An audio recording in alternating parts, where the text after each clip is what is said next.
It's a bright Miami morning when Dorothy prepares for her date with Commodore Jeffrey, only to have her ex-husband Stan burst through the door in despair. He's lost his business and needs a friend. Seeing his distress, Dorothy first asks Rose, who politely declines, then turns to Blanche. Ever the gracious friend, Blanche agrees to take Stan out as a favor to Dorothy, hoping to lift his spirits. Over coffee, Dorothy tries to mask her relief. She still harbors mixed feelings about Stan, but Blanche reassures her it's strictly platonic. Sophia listens from her chair, muttering that she's seen more stable enterprises in a tornado.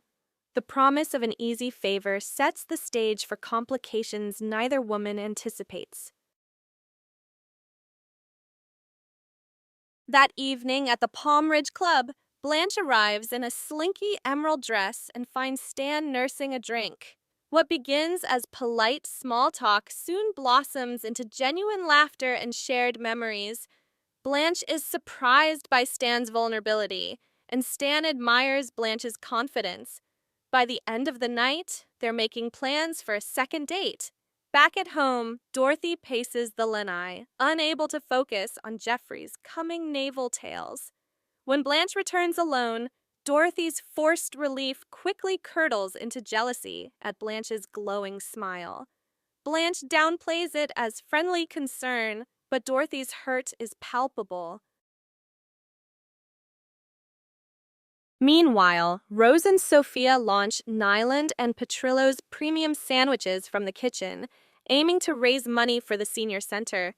They stock up on tomatoes, bread, and endless optimism, until they discover they've run out of tomatoes mid-rush.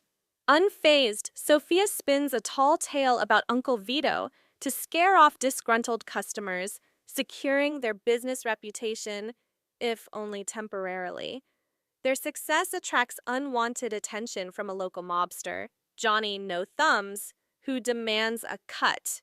Sophia quips that if he were really with the mob, he'd still have thumbs, a witty jab that sends Johnny packing. The duo celebrates triumphantly before realizing Rose's free food giveaways have eaten into their profits. Dorothy's dinner with Jeffrey is pleasant but feels hollow. Her mind drifts to Blanche and Stan's apparent connection. At the same time, Blanche agonizes over whether to mention Stan's struggles to Dorothy or protect her friend's feelings. When Blanche calls Dorothy to share that she really enjoyed her evening with Stan, Dorothy's simmering resentment explodes. Dorothy accuses Blanche of betrayal, questioning why Blanche would steal her ex-husband. Blanche, taken aback, reminds Dorothy she agreed to help and that Stan needed kindness more than romance. Their argument exposes old wounds, leaving both women reeling. Determined to reclaim closure, Dorothy storms into Stan's hotel room, only to find Blanche sipping tea and Stan deep in conversation. Dorothy's hurt turns to anger as she confronts them both. Blanche admits she did enjoy Stan's company, but promises she'll end it, anything to ease Dorothy's pain. Stan, embarrassed, apologizes to Dorothy for reopening old hurts.